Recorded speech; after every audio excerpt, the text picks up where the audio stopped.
I never imagined I'd be sitting here feeling like an overstuffed sausage in this tight wedding dress. My belly had been growing each day with the twins developing inside, and the dress pressed hard against my ribs, making it difficult to breathe. I sat at the main table, looking at everyone around, but it felt as if I didn't truly belong at my own wedding. The guests danced and laughed to the cheerful music, but their joy felt distant from me at that moment. My husband, John, sat at the table beside me, drinking one glass of wine after another as the night wore on. His mother, Martha, was busy chatting and laughing with the ladies from the upper class, and her laughter made me uncomfortable. My feet ached, my back was sore, and the babies kept kicking inside me. I couldn't stop thinking about how absurd all of this was. We had begged John's family to hold the wedding earlier before my belly became too big, but Martha kept finding ways to delay. Now here I was, displaying my pregnant belly in front of everyone, feeling a mix of despair and humiliation. I decided to go to the restroom, something I had grown very accustomed to during this exhausting pregnancy. As I staggered out of the hall, lifting my dress to avoid tripping on the long train, I overheard my mother-in-law, Martha, talking to one of her lady friends. My heart felt like it was being crushed as I heard her say, "Oh, I don't know how to handle this anymore. My John must have lost his mind to marry that girl from the orphanage and get her pregnant with twins. I nearly lost it when I found out we had to organize this wedding. Why is everything falling on me? We're not even sure those kids are his. That girl is smart enough to lie her way in here to secure her position. And poor John, bless him, is so naive he actually believes she loves him. What a burden. I thought he'd marry Susan, the architect's daughter, not some poor girl like this." I had no strength left to resist. The exhaustion had become unbearable. I walked straight to the bathroom, stood in front of the mirror, and stared at my reflection, feeling so sorry for myself. To get this far, we had endured countless struggles. As I looked into the mirror, I suddenly remembered my life, like a movie rewinding through the days that had passed, about the events that almost made me collapse just 5 months ago. Everything flashed in my mind, vivid and painful. I was a girl who grew up within the 4 walls of an orphanage, where the beginning of my life was just emptiness. I had no family by my side, no one waiting for me at home with a warm meal, no father, no mother, no relatives, no siblings. My childhood was spent surrounded by the familiar faces of other children and the caretakers who took turns caring for us. I stayed there in that makeshift home until I graduated from high school. Despite the hardships and struggles of life, it seemed that fate hadn't completely forgotten me. I was blessed with a passion and innate talent for dancing, along with a strong focus and dedication to my studies. Every time I stood on stage, I felt like I could soar, breaking free from invisible barriers and fully living in the rhythm of the music. It was through this that I found the strength to stand tall in life, overcoming every challenge with a small but intense hope. When I entered university, I was accepted into the prestigious medical school in the city, a dream I had long cherished. The joy overwhelmed me when I held the acceptance letter in my hands, and it felt like my life had truly turned a new page, full of promise and hope. Being an extroverted, dynamic person who always enjoys laughing and talking, I quickly adapted and continuously worked hard in my studies. My performance improved steadily, with each exam I aced and every successful presentation serving as strong motivation to keep moving forward. I felt like I was living the brightest days of my youth, with the future ahead shining brightly, and a sense that all good things were waiting for me. It was at this school that I met John, my husband now. We happened to meet at a school event. I still vividly remember that evening.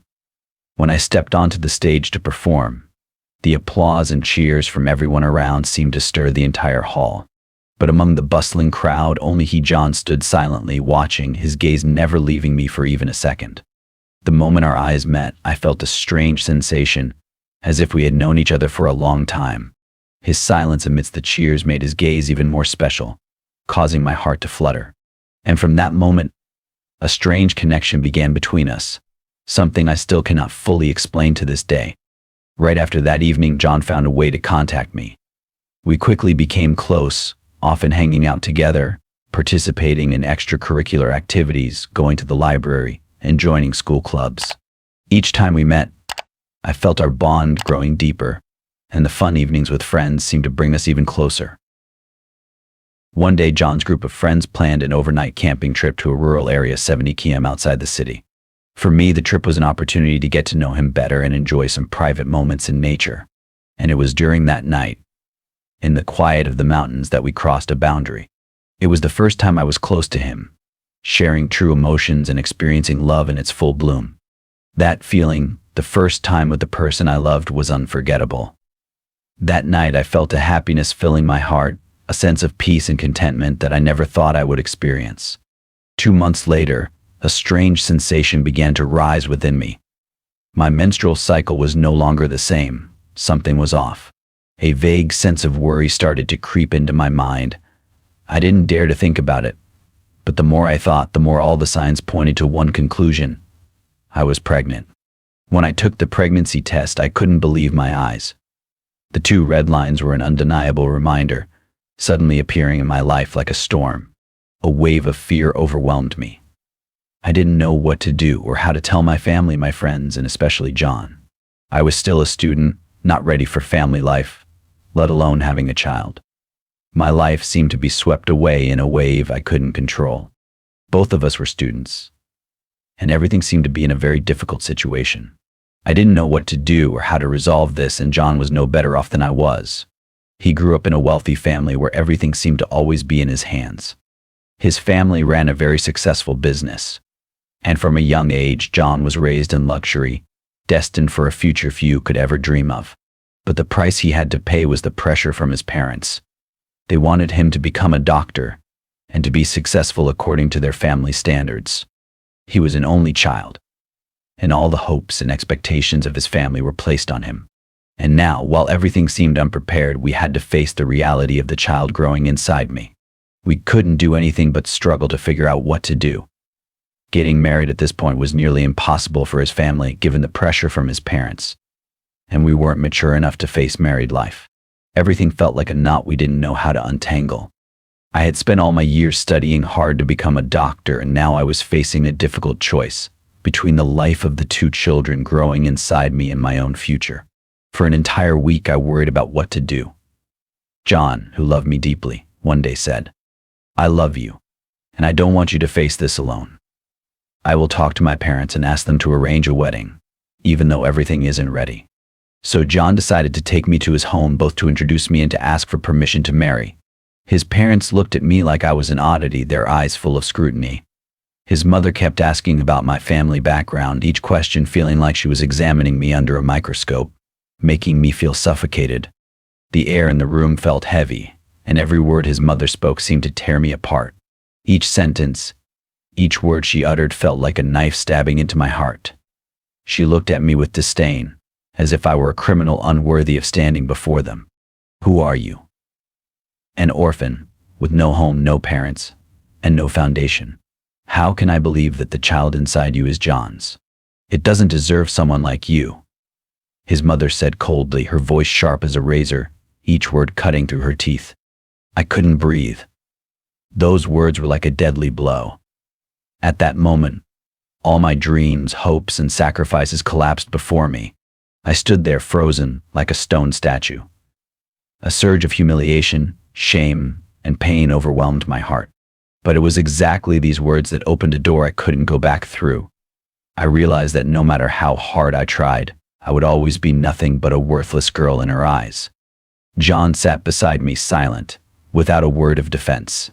His vacant gaze made me understand that I was standing on the edge of an abyss, unable to see a way out. Finally, she spoke, her tone cold. "No way.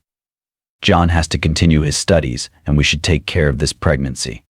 His father sat there silent, but I understood that the decision-making power lay entirely with his mother. The air in the room grew heavy, and I felt as though I was standing between 2 worlds, unable to escape. A few days later, John's mother secretly met with me and handed me an envelope containing $5 million USD. "Take this money, get an abortion, or leave and disappear. Don't ruin my son's life any further," she said, her eyes cold. The feeling of suffocation hit me as I stared at the money in my hands, but in my heart, I thought of the child growing inside me. How could I abandon it for this money? My mind was in turmoil, but I knew I couldn't destroy my child just because of an offer. I looked at her and said, my voice firm, I will not abandon my child. I don't need the money. She didn't say anything, only stared at me with a look of contempt. But my decision was clear, even though I knew there would be no easy way out.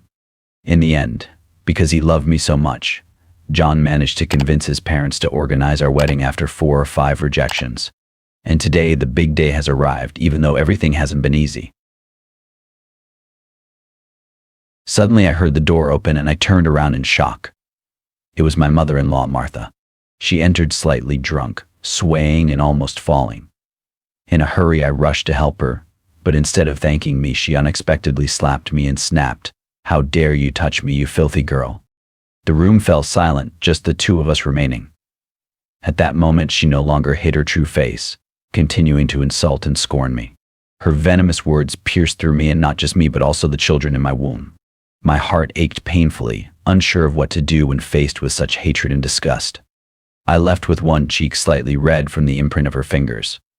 The feeling was excruciating, but I couldn't change anything. John, my groom today, looked so different.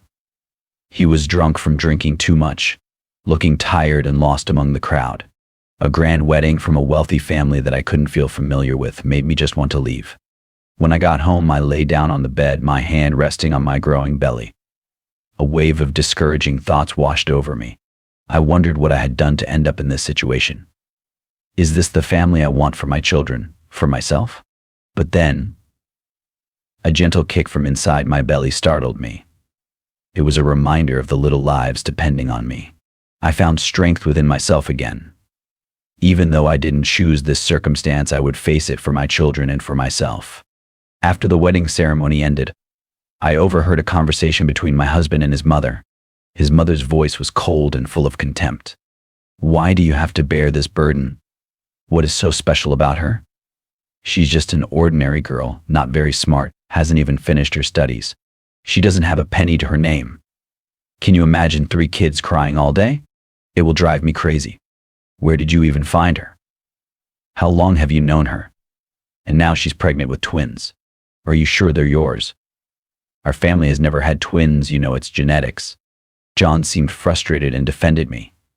He asked his mother what she was suggesting. Should he kick me out?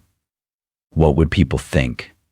He insisted that he truly loved me, though he admitted that he wasn't ready for children and couldn't imagine what life would be like with them. But he said we would gradually get used to it, and there was nothing else we could do. It will drive you crazy and make you exhausted. You're still young, John, your whole life is ahead of you. And now you want to tie yourself down with sleepless nights and all these responsibilities. You're still a child at heart, used to living with your mother. Are you really ready? You don't need to worry about whether those children are even yours. Wake up before it's too late. After the wedding, everything seemed different from what I had imagined. A few weeks after we got married, I noticed that my husband started to change. He was often out, coming home late. Suddenly, he told me he was going on a business trip for 5 weeks, even though I was about to give birth. I begged him to stay, explaining that I couldn't manage everything on my own, that I felt lonely and scared in the home I had just gotten married into. I wasn't used to facing everything alone, especially when my body was changing every day. But he left with no change of heart. He said work was important and that I would be fine. Later, I realized the heartbreaking truth. The business trips he claimed were the reason for leaving me behind were just excuses. He had been having affairs with many younger women, and those trips were romantic getaways with them. His words, his promises before we got married turned out to be lies. He didn't just abandon me during my pregnancy, he also deceitfully lied to me when I needed his presence and care the most. The feeling of abandonment engulfed me, like a shadow I couldn't escape. Every morning I had to face it all, cleaning the house, preparing for childbirth, taking care of myself. I worked like an unpaid servant while my body ached from carrying twins. My mother-in-law, although in the house, never cared about me. She remained silent, not asking or offering any help. I took care of everything myself, from cooking to preparing the birthing room, while still worrying about the future. That night, when the labor pains began, I didn't know what to do. Everything was happening too fast, but I still had to face it alone. No one was by my side. I couldn't call him because I knew where he was and who he was with. I felt like a person abandoned, with no value left in his eyes. I called a taxi, the pain coming in waves like a broken tide, and I had to walk into the hospital alone. It was just me and the excruciating pain tearing through my body. Each contraction felt as if I was being torn apart, but I had to push through it. There was no hand to hold, no comforting words or encouragement. I could only rely on myself in that moment, even though the feelings of loneliness and humiliation spread within me. The children were eventually born, but I didn't feel the joy I had imagined. Instead, all I felt was overwhelming sadness, as if I had become a single mother the moment they were born. While other couples welcomed their children with happiness, I could only look at the two tiny faces and feel helpless and pained. The fact that I had to do everything alone, with no one to share it with, made me cry nonstop. Though I had become a mother, I felt like an abandoned child facing everything with no help. Fortunately, life doesn't take everything from someone. By chance in this hospital, I ran into Chad. Chad was the only person I had known when I lived in the orphanage, a brother I could trust, and now he was the only one I could rely on. He didn't hesitate when he heard about my situation and immediately offered to help. Chad understood the struggles I was facing, not only the childbirth but also the solitary life I had to endure. He helped me find a small house where I could raise my children without depending on anyone. It wasn't a luxurious place, but it was where I would start over, where I would rebuild my life for myself and my children. Despite the hardships, I felt stronger than ever. I was determined to raise my children on my own, without any help from my in-laws, especially my mother-in-law. I didn't need to live in a house filled with contempt and indifference. I had endured enough suffering, and I wouldn't allow myself to live that way any longer. Chad was not only a source of material support, but also a friend and brother to whom I could confide my thoughts and emotions. He was always there, comforting and encouraging me, helping me get through the darkest days. The challenges ahead were still there, but at least I no longer faced them alone. I had Chad and my children, and that was all I needed at that moment. Time passed, and 2 years later, thanks to Chad's unconditional help, I was able to finish my studies. I also managed to secure a job as a nurse at the hospital where I'd given birth. Working there was not only an important milestone in my career, but also a reminder of everything I had been through and the steadfast determination to change my life. Chad and I, being both orphans, understood each other very well. He knew the hardships I had endured, and I understood the pain he had experienced. That empathy brought us closer, and eventually we became a family. Later, I had another baby, our shared child. Our life wasn't easy, but we had each other. And that was the most important thing. Our children would grow up in a family filled with love and care, something I had never known when I was an orphan. One day, I happened to hear news about my former in-laws. Everything had fallen apart for them. The family went bankrupt. My ex-husband had gotten involved in debts and gambling, and my mother-in-law was seriously ill, bedridden. Hearing this news, I couldn't help but feel a sense of relief, as though a weight had been lifted off my shoulders. However, I didn't wish for this to happen to them. After all, I wasn't the type to selfishly rejoice in others' suffering. I simply felt that life could bring unpredictable changes, and sometimes the things we go through can become lessons for ourselves. Finally, I realized that the most important thing is that I am living for myself and my children. I no longer have to depend on anyone, nor carry the burdens of the past.